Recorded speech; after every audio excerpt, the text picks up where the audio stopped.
गणेशोत्सवाचा पहिला दिवस आहे आणि घरोघरी बाप्पाचं आगमन झालेलं आहे। राज्याचे उपमुख्यमंत्री आणि गृहमंत्री देवेंद्र फडणवीस यांच्या सागर बंगल्यावरती सुद्धा बाप्पाचं आगमन झालेलं आहे। आपण पाहतोय की शिवकालीन मंदिराची प्रतिकृती आपल्याला पाहायला मिळते आणि सुबक अशी मूर्ती या मंदिरामध्ये स्थानापन्न करण्यात आलेली आहे। थोड्या वेळापूर्वीच पूजा झाली आणि आता या बाप्पाकडे नेमकं काय मागण्यात आलं हे आपण जाणून घेणार आहोत। माझ्यासोबत अमृताजी फडणवीस आहेत। अमृताजी, आपण पाहतोय की आरती झालेली आहे, बाप्पाकडे काय मागणं मागितलं आहे?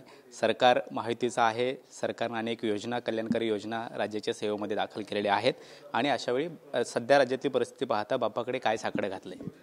आज खूप सुंदर असा दिवस आहे। बाप्पा घरी विराजमान झालेले आहेत आणि याची तयाऱ्या पण खूप केल्या होत्या।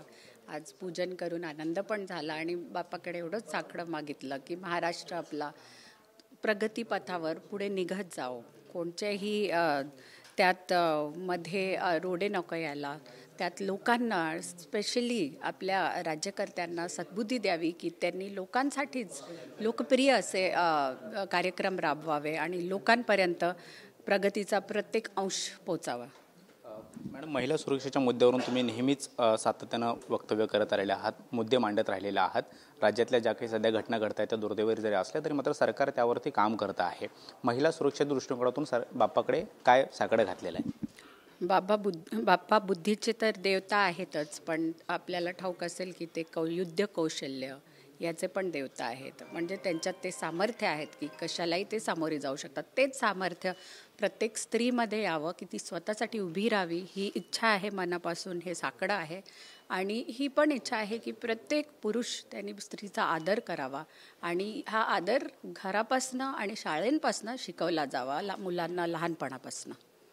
सरकारनं लाडकी बहीण योजना सरकारच्या म्हणजे राज्यातल्या जनतेच्या सेवेमध्ये आणलेली आहे, त्याचं सगळ्या स्तरावरती कौतुक तर होतंच, मात्र काही प्रमाणामध्ये टीकासुद्धा होते आहे। टीका करणारे विरोधक आहेत, त्यांच्यासाठी काय तुम्ही बाप्पाकडे काही मागणं मागितलेलं आहे की त्यांना वेगळ्या प्रकारचं काही ज्ञान मिळावं? नक्कीच चांगली कामं जेव्हा सरकार करते त्याच्या मागे ना उभं राहतं असं टीका करणं जी त्यांची प्रवृत्ती झाली आता, त्यासाठी मी एवढंच मागेन की विरोधकांना सद्बुद्धी देव।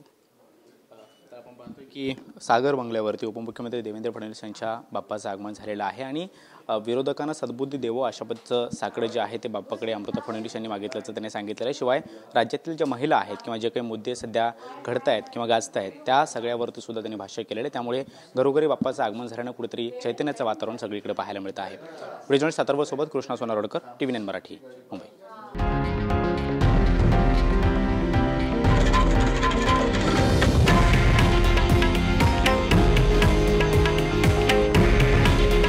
हे आहे देशातील नंबर 1 न्यूज नेटवर्क आणि आपण पाहत आहात TV9 मराठी।